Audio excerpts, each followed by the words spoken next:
Where will the Cubs pivot? We're going to be talking about that and more with a special guest after the intro.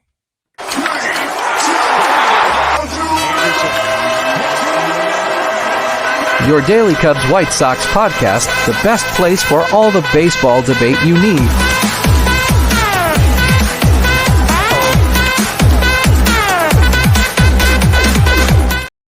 Welcome back, everybody, to a podcast divided. I'm Daniel, and I'm joined by the host of the Stuck in Ivy podcast, Jacob Zanolla. Well, thanks for coming on. Of course. Thanks for having me. Today we have a lot to talk about. First, we're going to discuss where will the Cubs pivot after the Hector Neris signing, then how much more we need to do this offseason, and then we'll end with some great Cubs trivia. So let's get right into it. So we were going to talk about something totally more negative about the Cubs, but Jed actually kind of redeemed himself because he made the signing that even if I don't approve of this way of getting cheap deals necessarily, it's still finally he's paying off and making a signing that I don't think people are understanding. That's actually a pretty big one, you know? It's a very big deal. And it's also very cheap. I'm not sure how Jed did it, but it's very cheap, especially compared to there were rumors earlier in the offseason that he wanted 3 for $50. Those rumors were not true. But getting him for $9 million and then another option that's for $9 million that can go up a little more depending on if it vests for a team player option, a little bit of a complicated option in a way there. But It's a great signing. And I try to stay positive about Jed. There have been some times where he's just done nothing all offseason, obviously until the Imanaga signing. But I do think it's very clear, as I'm sure we will talk about later, he has some stuff up his sleeve. Yeah, I mean, this whole bargain thing, he's definitely sticking with it. But yeah, you mentioned about the contract and like the way it's built is very team friendly because there's a 60 inning cap, and if he pitches over, that means he's probably going to be doing well, and then it's his choice if he wants another year. But so the Cubs might not get him, but it might be like Bellinger where like they're going to have to pay a lot more. But if he does bad, the Cubs can just get him for a second year. And if you look at his career stats, he has not had 2 years back to back where he's been over 4. So ERA wise, so he is getting older, but over his long career, he has shown a lot of consistency. And I mean, I expect that to be at least mostly apparent because I mean, I don't know if he's going to have a 1 ERA, but I think he's definitely going to be very solid and a big piece, especially if you think about how much guys are surrounding him. Like this bullpen might actually be pretty good now. It's a very sneaky bullpen. And I think he's known as a leader in the clubhouse. So not only is this a good signing stats-wise, but it's also a very good signing for the team and for the bullpen to help because our bullpen's made up of a lot of young guys. They're good, don't get me wrong, but they're all young guys, so they need a leader in the clubhouse. Neris fits that mold perfectly. I cannot say enough how much I love, and we haven't recorded my podcast over this yet. We'll do that in a few days, but I can't tell you how much I love this signing. I mean, it was not out of the blue. I saw one, the Just Baseball podcast, I believe, predict this yesterday, and no reporters had been really connected the Cubs and Neris, so it was a little bit of a surprise. But with Jed working in silence, you can't ever really rule a player out until they have signed with another team. Yeah, that's true. Yeah, you think about all the guys the Cubs have been connected. Were they actually seriously in talks with Jed? Like, was Ohtani actually talking with Jed that much? I don't know. Yeah, but a guy who was connected to the Cubs a lot was also from the Astros, also a former closer with the Astros, and he was actually the most recent one. Ryan Stanek, and he's still out there actually. And he and Neris were both actually former Astros closers. And you know, I like Neris's consistency a lot better. If you look at their stats, he is a lot less up and down. Like 1 year, I'm going to have a 5 ERA, 1 year 1. It's a lot more like 2s, 3s, and that's what you're getting every year. And he's coming in there. And like you said, a good leader. So this signing actually makes a lot of sense. And you know what? You look at how good he was last year. Last year, he was better than Josh Hader. I know, like, that's He was kind of a insane last year. make, but, I mean, I guess, like, No, he was Josh insane. Hader is better, but yeah, I mean, it's a Well, and very you smart say that's move. it is, and it's interesting to say that just due to even if he wasn't better than Josh Hader, he was close. And Josh Hader's got a like, $95 million deal for 5 years, Yeah. still sitting at around 18-ish million a year. And we got Hector Neris for half that price. Stanek is a very interesting name to bring up. I do believe the Cubs have talked to Stanek. However, with Neris, I find it hard to believe we're going to go after another righty reliever. I would think we're going to go more the route of if we get another reliever, a lefty. I know I have a friend that is big on Scott Alexander.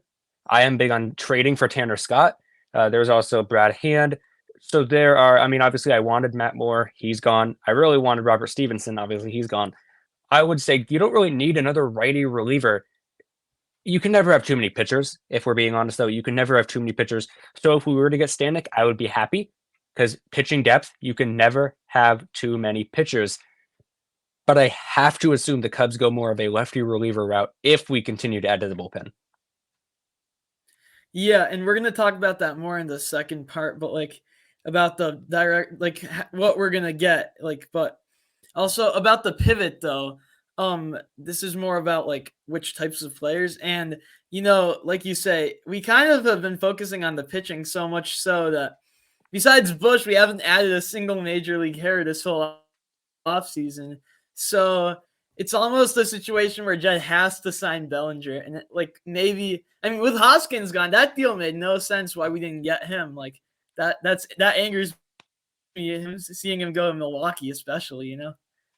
Well, I get the part about going to Milwaukee.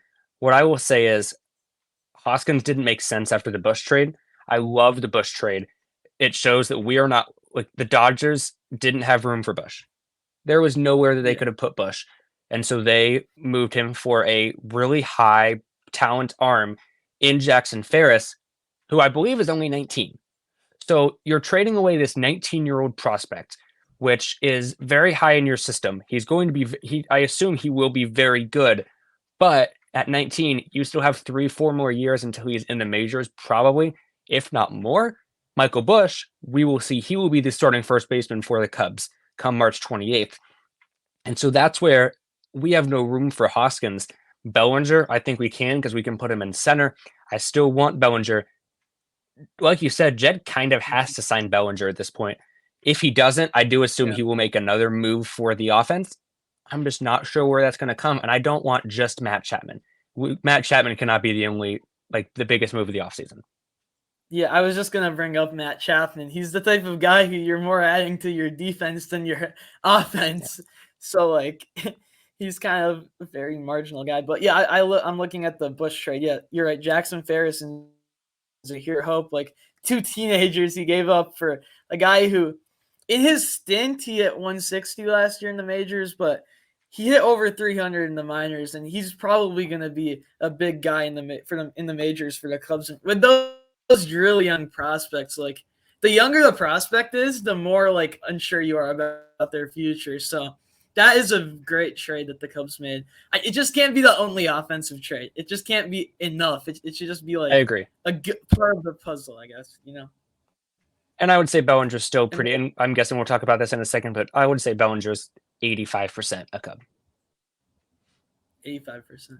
I mean, he's the only team that fits for. Like you think about like all the other teams, like Giants with Jung-Hoo Lee, Yankees with Soto. Like you can keep going. Like why you could explain for so many teams why he doesn't make sense, and then for the Cubs he does, and you can make a list about that. He loved it here. I mean, we were a great team with great chemistry. At least it seemed. I'd have to argue the Angels, especially with the rumors that I've heard and that I know that the Angels have talked to Cody Bellinger or to Scott Boras, at least to Bellinger's camp. He's obviously he played in LA for a bit. He lives out there, at least part of the time. Obviously athletes always have 20 houses at this point, but Yeah. the Angels do make sense purely because they need a lefty bat, and Art Moreno can wake up and he'll just spend. Like he likes to spend, and when he spends on hitting. He spends on the offense. So Bellinger would make sense for them, but do they make sense for him? And I don't think they do. That's why I do eventually believe that the Cubs will land somewhere I've seen people want 7 for 150. Today I said 7 for 180 just because I think Low. I think 7 for Yeah. 180 is pretty realistic. Is it a little bit of an overpayment? You could argue that. But if you don't do 7 for 180, you're not getting Cody Bellinger. Like I don't think he's going to drop that far. Yeah, I think the 180 mark is the lowest you can possibly go with Boris. Like, I wouldn't go over 200, No. but somewhere in between 180 and 200, I feel like that's perfect. He's like not said, worth a like, number starting with a 2. No. I heard rumors like a few months ago about 3, but that's all gone. That's what he wanted. He wanted 3. That's the confusing part is, and I found this kind of comical actually. He wanted 250, and then when he realized, hey, I'm not getting 250, then he said, okay, I want 300, and I'm like, no, that's not how negotiating works. If nobody Yeah. wants your services for that, you go down, you don't go up, which was humorous. I'm guessing that Jed and Boris are just in a staring contest right now. They are just in a standoff, waiting to see who will budge first, and I do believe eventually they will come to an agreement. It may be a little bit uncomfortable for both sides. They may just have to be like, fine, we'll meet in the middle. Boris doesn't want to go that low. Doesn't want to go that high, but they realize. But then Cody might even just say, "I want to go back there. I'll lose, $10 million. Well, that's a few pennies to him. Like he's going to be fine. Like so, Yeah. I do expect. My one worry is that it'll be in spring training, which is just really boring from a fan perspective. But I'm starting to get worried that we could be waiting until late February for Cody Bellinger, if not early March. I feel like I've heard a lot of stuff about like these negotiations could go so late that like I heard that Boris doesn't even care. Like he just wants to get the most money, and he is a big like influence on how these negotiations are going. But like you said, you do wonder if Bellinger says, I'll agree for 10 million less, just sign me a deal with the Cubs. Like that would be ideal.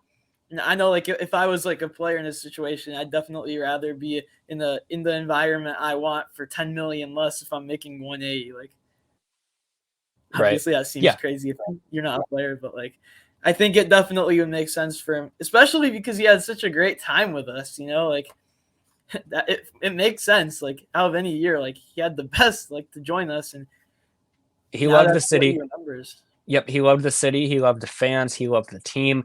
He loved the coaching, especially. I mean, obviously, Dustin Kelly saved his career. I mean, you could argue that Dustin Kelly saved his career. So, no, again, it's too perfect of a fit, though you do worry, is it too perfect of a fit, if that makes sense? Sort of okay, we just assumed we had him, and then I mean, the meme, Jed Hoyer falling asleep, he just assumed, hey, I'll get him eventually. But there's no way he's not a Cub.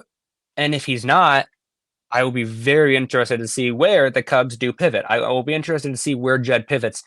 He will not be able to face the public and say, Michael Busch is my one offensive acquisition. You just can't. You cannot, with a straight face, seriously say, Michael Busch is my acquisition for the 2024 season. You just can't. He's good. Don't get me wrong. He's going to be really good. But you just can't.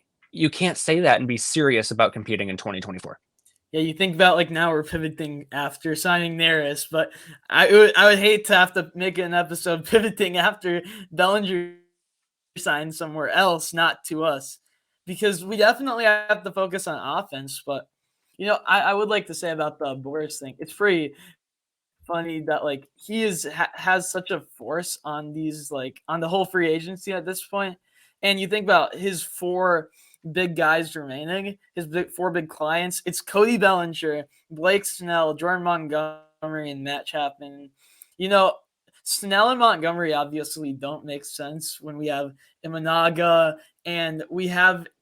It's not our biggest need. Like, yes, it would be nice to add one of those 2 to the team and solidify our rotation, but we're not in the position to get Bellinger, Chapman, Montgomery. Like, Right. I don't know.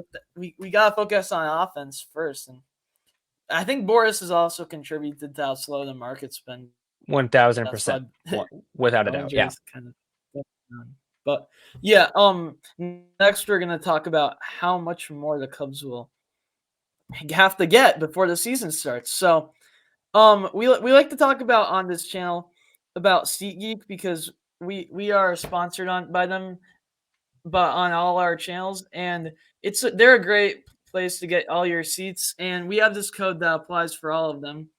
And it's code Fort Boys. It's on the screen now. And if you use it on your first purchase, you'll get $20 off. So use code Fort Boys on SeatGeek. And we're back. So how much more will the Cubs need? Well, how much more will the Cubs have to do? And it's an interesting question, and it kind of depends on each signing. And we're getting to the point where we need to make signings quick, like we were talking about. But how much more do we need for us to feel good about 2024? Well, I think it's interesting. It depends on how you look at it. You need at least one more bat. You cannot go currently, as we sit right now, you have Hap, PCA, Suzuki, and then you have whoever you're going to put at third, probably Madrigal, and then you have Swanson, Horner, Bush, and then Morel at DH. And then you have the bench of you have Wisdom, you have Canario, you have Talkman, and then whoever they bring in there. And I may be forgetting someone, but Amaya. Yes, Amaya, because then you have Gomes at the plate. Mm-hmm. And so I'm okay with catch. I'm just going through all the positions in my head.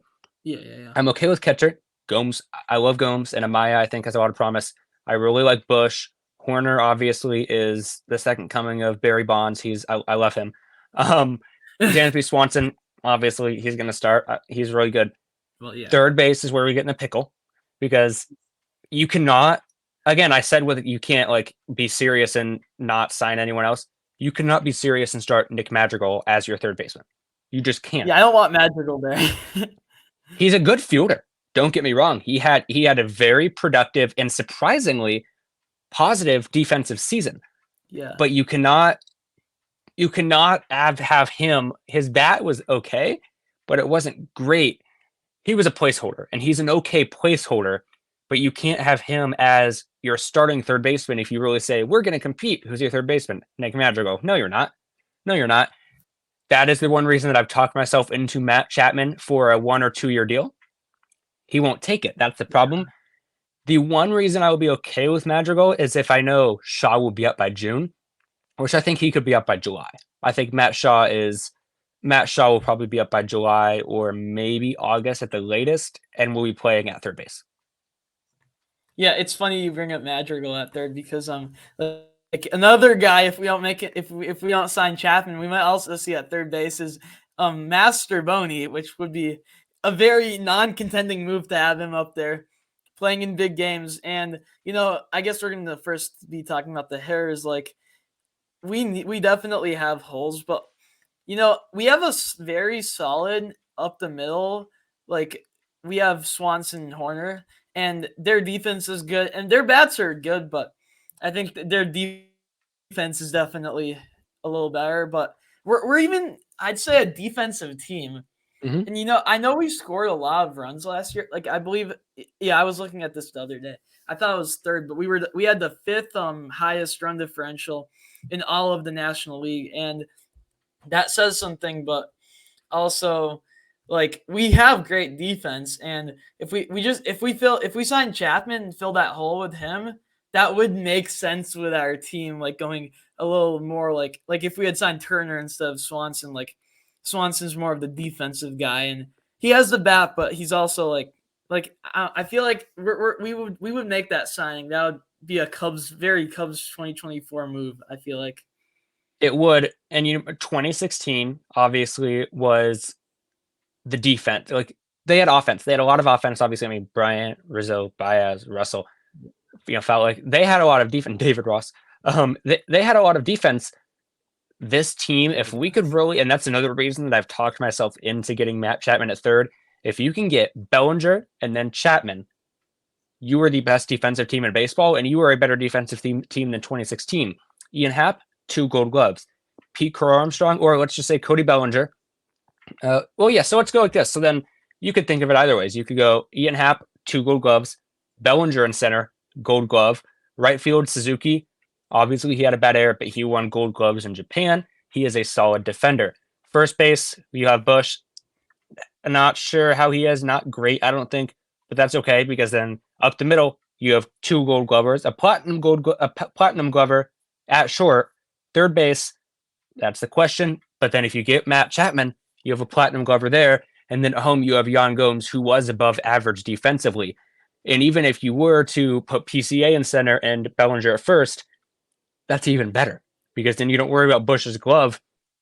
You could always rotate Bush and Moreau DH. I'm actually just thinking about this for the first time. You could do that. I doubt they will. But then if you have PCA, who will be one of the best defensive center fielders in the game the day that he is a regular player, the defense is just insane. Yeah. So you only need to score. I say you only need to score 3 runs, but then our bullpen will blow it like they did all season. But a good defense is so underrated. If you don't give up runs, you don't always have to rely heavily on the offense. Score 10 runs a game. The Cardinals last season, their pitching was one of the worst in baseball. They knew it going in, and they were horrendous. So their offense, they only won if they scored 15 runs. If they had a good defense, they wouldn't have to worry about that. Say, like the Cubs, you don't have to rely heavily on your offense and say, hey, we need you guys to Council doesn't have to rally the group before each game and say, score me 15 runs or we're not winning. No, it could be get 3 runs today and we should be fine. 3 runs should be doable for a major league ball club, especially of this caliber. You should get 4 to 5 a game, depending on who you're facing pitching wise. So defense is so valuable, and I feel underrated. I think everyone wants the big flashy bats, but if you have a good defensive team, you're going to sneakily win some games and get some edge in that win column. Yeah, and about that edge too, like Craig Counsell is a very edge manager, obviously not on the defensive end, more on the managing wise, but we might be able to get in the playoffs if we're on the margins good and we win always on the margins but also I did want to say a few things. First of all, I wanted to say about overproducing. Like last year we had some performances that you can't replicate most likely, especially Bellinger, but also you can expect some of those overperformances happening this year. And I think Seiya Suzuki is a guy who might have a really good year. Like I feel like he's kind of been like dealing with injuries and getting used to the league.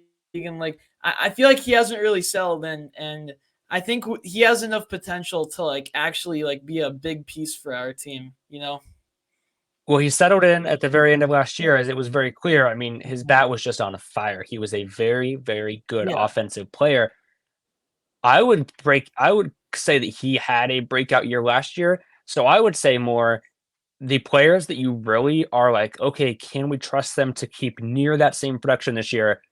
Obviously, Cody Bellinger, Seiya Suzuki, Justin Steele, and someone that you hope can get back to normal is Jameson Taillon. Taillon finished really strong after having a very poor start to the season. I'm very excited to see what he can do. I do think he will have a very productive season. I'm worried about Bellinger. Hitting 280 is totally fine. I would say Steele, I'm worried, and we saw with the last few starts, I'm worried he won't do near that. But even if he doesn't, he was so good that even being a little bit worse than that, that's fine. Even a 3.5 ERA, that's fine. Now we have Imanaga, who should be a very solid starter once he gets adjusted to the MLB. I think we have we might not have a super high ceiling, but we have a decent floor, which I think will end up helping us. Yeah, you think about Imanaga, like he's not like, I guess he's different than if you would say like we need to have a guy like step up and be better. He's more of in the adjustment phase. And I've heard a lot about how like and tell me if I'm wrong about this, but Kodai Senga, I believe, I heard a lot about how he started really. Yeah, I'm looking. Yeah, that's right. Yeah, he started up really bad last year after coming from Japan, and he ended up being one of the one of the best starters in the MLB last year. And you hope Imanaga doesn't take forever to get used to the MLB, because you'd imagine it would be really hard if you had to move to Japan to start a new job, like, and the pressure. But like, I'm hoping he can adjust quickly, but we did see him facing a lot of pressure when he performed really good in the World Baseball Classic. I will say that. So that's a very good sign about him. So hopefully he'll like be pretty good for us. But yeah, especially like with Steele, like you wonder like if if Imanaga ends up being really good and Steele ends up having a down year, like could Imanaga be a number one? Hopefully that doesn't happen, but I it's a would scenario that could happen. Imanaga's ceiling's probably a 2, I would say, and that's totally fine. Like that is totally okay, especially for that money. A 2 is totally acceptable for that Oh and yeah. exciting.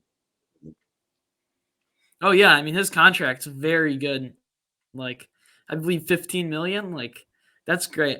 But 2 is probably gonna be Steele. Like if Steele's like in the 203, low 2, high 3 range. But also I do want to bring up the outfield is something that I feel like people haven't really talked about as signing that many outfielders, but I don't know if everyone has really thought through about our outfield like right now. Like if you think about Seiya Suzuki and Ian Happ, they're both guys who have contracts expiring after 2026. So if we sign Bellinger, it could very well, I think that Owen Casey and PCA will be the guys to fill in those 2 spots. So that could be the outfield, Casey, Bellinger, and PCA. And that's actually a pretty good outfield. But like Seiya Suzuki and Ian Happ, don't get me wrong. I like them as players, as a fan. Also, they're contributors. But like if we have Owen Casey and PCA hitting the same or better for minimum salary of in the MLB for 6 years, I mean, there's no reason you'd sign Seiya and Happ, probably. I mean, I wouldn't see that happening. I get that. PCA will be in center. I mean, I know they've tried him in the corners a little just so that he can have versatility. Yeah. There's no reason you don't start PCA in center field every day. The dude is a defensive demon. I mean, he's just insane. Bellinger could be that reason. In theory, you do not move. You don't move PCA away from center for Bellinger. You could move Bellinger to a corner, or you could put him at first. I just find it very hard to, and they could because I know they have tried him out in those corner outfield spots. It's just center field. You just can't. It would hurt to take away that defensive value of PCA because you can be a Gold Glover and left, obviously, and you can be really good, but there's so much more value to be defensive in center. And I mean, especially not necessarily at Wrigley compared to other parks. I mean, we saw what he did at Coors Field when he came up, but the outfield's tough, and we're gonna have to trade. I mean, that's all. That's what I'll say. So it doesn't go on too long, but we got to trade some prospects. I mean, we just got it. We have too many, and that's a good problem to have. That is true. Our farm system is really good, but yeah, I mean, I'm. It's kind of like created for me a little bit of like a debate in my mind. Like, would you rather move Bellinger or PCA? In theory, like. Bellinger's the guy making $180 million, but at the end of the day, you've got to be thinking about who gives you the most value at that position. So that's a tough question to answer. It's because it's like, yes, Bellinger is the guy who like you paid a lot, but also PCA, if he's better than Bellinger, then you gotta put him there. Correct. You have to. So that's a little bit of it gets a little bit of a tough question, but I think that would be the answer, moving Bellinger. So. We're done with the podcast stuff, and we've got some trivia, and we've never really done this before, but you're also our first guest, and we want to make this a tradition for guests to end with trivia.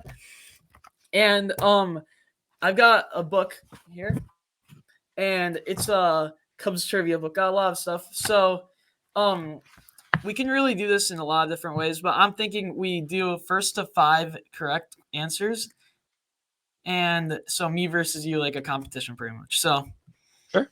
I'll start off, I guess, from the statistically speaking one. So not to be biased, I'll just pick a random question. So, okay. Who wants to start? You? Or sure. Me? Okay. For you, I guess. Which pitcher has the most strikeouts in Cubs franchise history with 2,038? It's multiple choice, by the way. Okay. A, Fergie Jenkins. B, Carlos Zambrano. C, Charlie Root. D, Rick Russo. Okay. I'm not always great with trivia. A is Fergie Jenkins, you said, and then Zambrano, Root, Russo.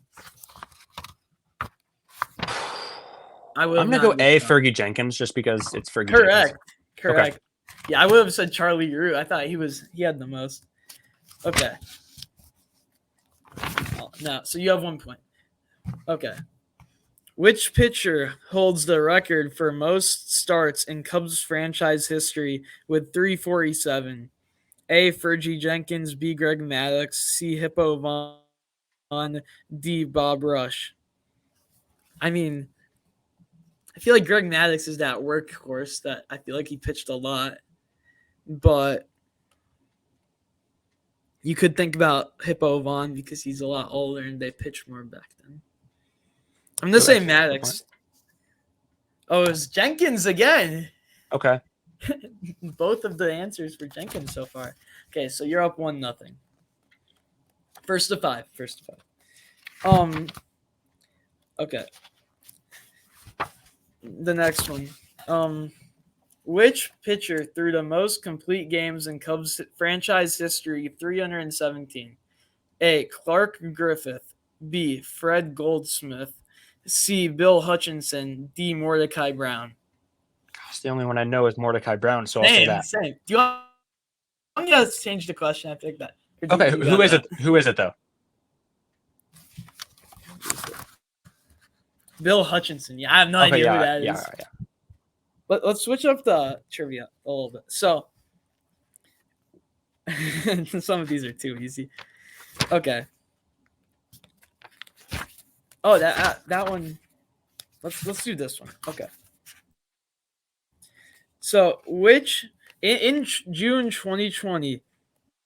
You know what? That's too easy. Okay. The Cubs and Cardinals have met once in the MLB playoffs. The Cubs won 3-1. What year did this NLDS matchup occur? Oh, that's 2015. Correct. You're up 2. These like recent ones, they're like all like we know them, but also like some of them are harder, I guess. Okay. What nickname, this is for me, is not used to describe a series between the Cubs and the White Sox? A. Crosstown Classic. B. Windy City Showdown. C. Cubs Sox Showdown. D. North-South Showdown. Now, it's definitely not Crosstown Classic. I think it's one of the last two that's not. Cubs Sox Showdown. North-South Showdown. I think it's going to be North-South Showdown. That sounds like it wouldn't even work. But some of these are weird.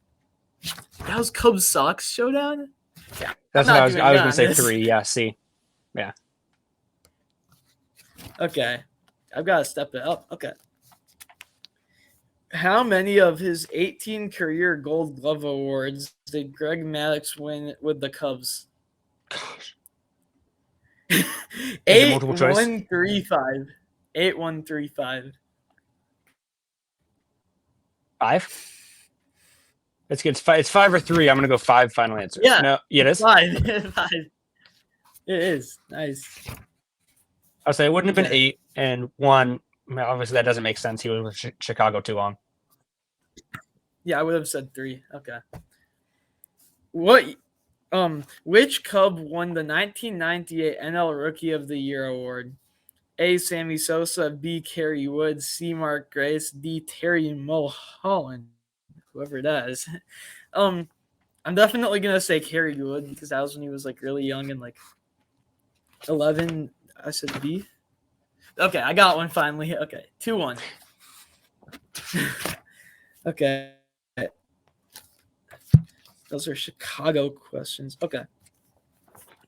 This is my 4th question, right?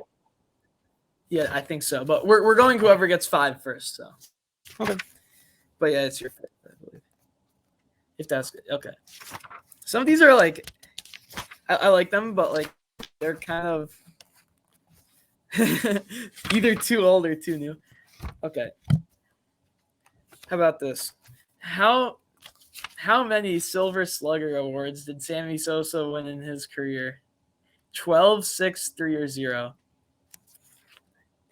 Well, it wouldn't have been 0.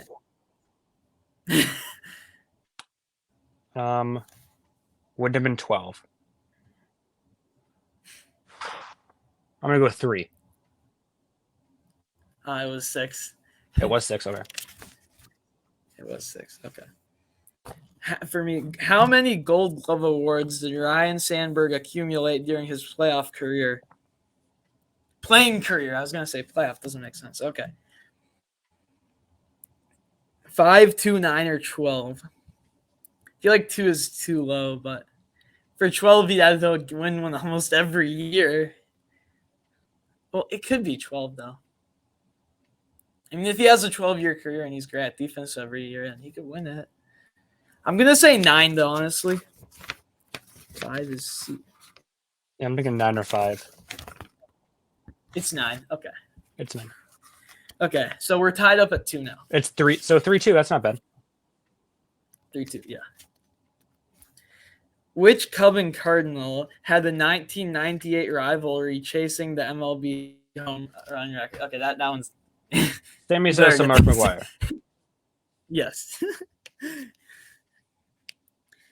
The Cubs have 3 World Series championships as of the 2019 season. How many do the Cardinals have? I'm not a Cardinals fan. 11, 13, 6, or 4. I know this one. I feel like it's 6. You know it? Okay. I do know Don't it. give me a hint. I won't know. I live in Cardinals country, so I know it. Oh, you do? You do? 11, 13, 6, 4. Yeah, I'm going 6. Let's see, number 6. Oh, it's 11. Okay. Which Cub pitcher was the first pitcher in MLB history to win the Cy Young Award 4 seasons in a row? A. Greg Maddux. B. John Lester. C. Fergie Jenkins. D. Kerry Wood. It's Jenkins again. Is it? I'm not sure. I'm just saying. Oh, okay. Been the answer twice already. Right. So it's not Kerry Wood and it's not John Lester. So it has to be either Fergie Jenkins or Greg Maddux. You got to go Fergie Jenkins. I'm going to go Fergie Jenkins. Final answer. The one time we don't go for the one time you don't. It's Greg Maddux. It was okay.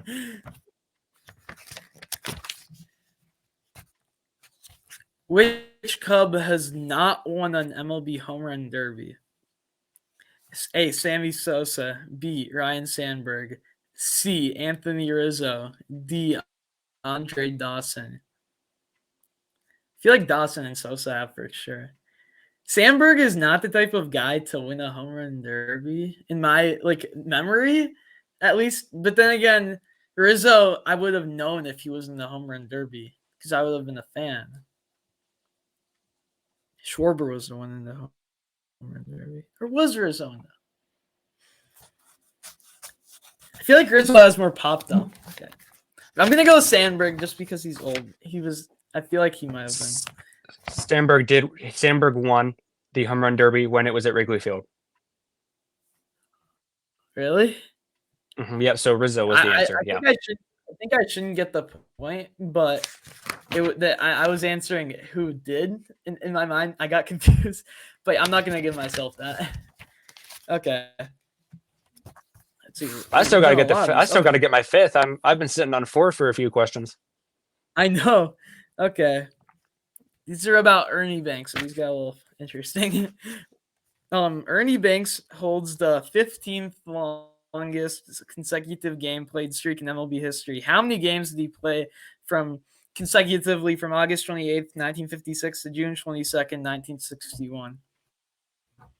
Now, if you had an hour, you could probably calculate the games, but August to June. Is it multiple choice? It's 709, 699, 697, 717. 697, maybe. 697. If you get this, you deserve to win. 717. Okay. I've still got a shot. Okay. Okay. In 1974, Fergie Jenkins won the very first baseball player to win the blank award, an award given each year to Canada's top athlete. Wayne Gretzky Trophy, Maurice Richard Award, Lou Marsh Trophy, Gordie Howe. Now, I'm not from Canada, but I have a feeling about Gordie Howe for some reason. So 8 is gonna be the end. It's Lou Marsh. Okay, we're still going. In 2001, Mark Pryor was drafted second overall by the Cubs. What college was he drafted out of? San Diego State University, University of Southern California, Stanford, or Cal State Fullerton? I thought I was going to ask who was drafted right before him. That would have been Mark Pryor. Yeah. Or Which college sorry, that was would have been Mark Joe Mauer that was drafted right before him. Oh yeah. Stanford, maybe. Stanford? I say I don't know much on Mark Pryor. It's Southern California. It's Southern California, SoCal. Okay. How many Gold Glove awards does Anthony Rizzo have? 3, 1, 5, or 8? I feel like 1 isn't enough, but he wasn't even with the Cubs enough to win 8, probably, right? Because he left in 2021. I think he might have. Is 5 too much, though? I don't know why I have a feeling it's 3, but it might be 5. 6. I'm gonna go 3 just because. Yeah, that's what 3. That's what I think it is. Yeah. Okay. So we're tied. No. It's 4-3. 4-3. Okay. What phrase is quoted and engraved on the Chicago Cubs 2016 World Series rings? Go Cubs go, A. B, we never quit. C, try not to suck. D, champs for life. I think those were all like by Joe Madden, but one of them was on the ring apparently. Oh.